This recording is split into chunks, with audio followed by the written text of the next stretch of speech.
Some neighborhoods of Ottawa have been plagued by severe problems. The people living in these neighborhoods felt helpless and isolated, hostages in their own homes. This was the case for people living in the Banff, Russell Heights, and Confederation Court neighborhoods. But the residents living here fought hard to change things. Today, in 2009, they stand as a model for community change and neighborhood restoration. These people have a lot to cheer about. They have come a long way. This amazing story of transformation begins with the community of Ledbury, Banff in 2004. The Banff neighborhood was once home to a hardcore street gang, the Ledbury Banff Crips. It was not just gangs and fear. We couldn't organize a tenant association. We couldn't come to the community house. Women were feared, threatened by their children not to go to community house because they feared snitching on them. Young kids were forced by youth to do drugs. It was really unsafe. People were putting application to move out of here. I experienced that one day. I went out riding with my bicycle officers, and as I was riding through the community, children and mothers the kids were running back into the house and saying, the police are here, and they wouldn't speak to us.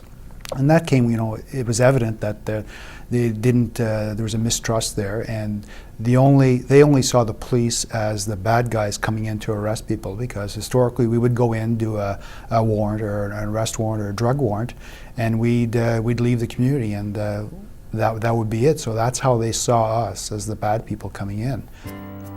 This is when a community development initiative was introduced called No Community Left Behind, NCLB.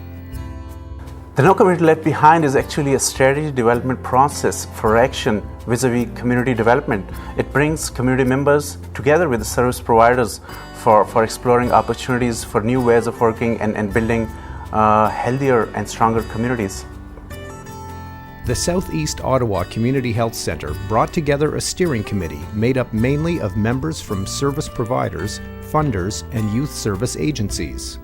So the objective of the steering table was to provide guidance for integrating isolated initiative and maximizing the return on investment, and giving community an opportunity to come up with their community action plans for support to the steering table.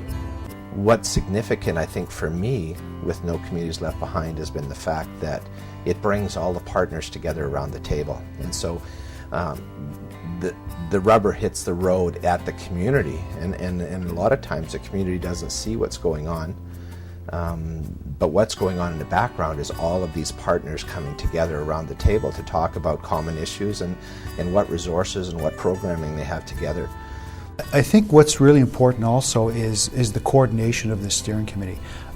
We had an individual that led our group and that was coordinating all the meetings and getting people together. That is key, and it's not only the coordination but the type of individual. They have to have energy, they have to show leadership and commitment, and we had that in Abidjan. Great things about working through and with the NCLB process is that it gives people an opportunity to step outside of their own agency's work and look at how we can work better together and how we can do things in a way that is more productive for the community and not necessarily just what we're about as an organization.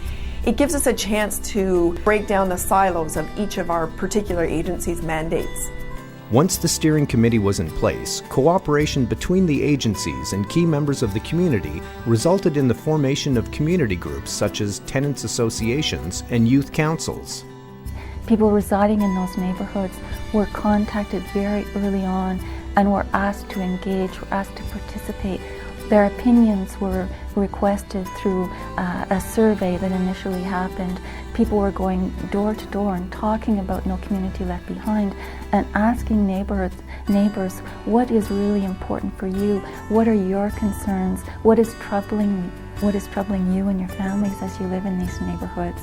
And all of that part of a needs assessment that was used as the basis for all of the work that was to come after. The hard work of these community groups transformed the neighborhoods. A large piece of this success story is the participation of youth in community development and image building. I'd like to thank them for all their amazing work. The amazing work done by the Russell Heights and Confederation Court Youth Councils earned both these neighborhoods brand new play structures. The NCLB approach has resulted in an increase of community participation, which in turn has led to the establishment of community forums and youth councils which are meeting regularly, making community outreach fruitful, building bridges and establishing trust with various agencies, giving feedback and getting information, generating knowledge and skills, and increasing community capacity to enact change. One of the key indicators of a healthy neighborhood is the feeling of safety. When community surveys were conducted in Banff, the feeling of safety went up from 51% to 80% in 3 years. In Confederation Court, it went from 29% to 63% in only 2 years. These changes are directly linked to a place-based approach, bringing together the people and the services. That change was huge for us. It was a big change. And the difference has been from a place where people didn't want to live to now, even when we went through a major renewal project in that community, where people were insisting that they move within the community. They didn't want to leave that community. So if you look at the entire NCLB process, you can see that it's an interdisciplinary process that is giving service providers an opportunity to work together in a more efficient way, to make the right intervention at the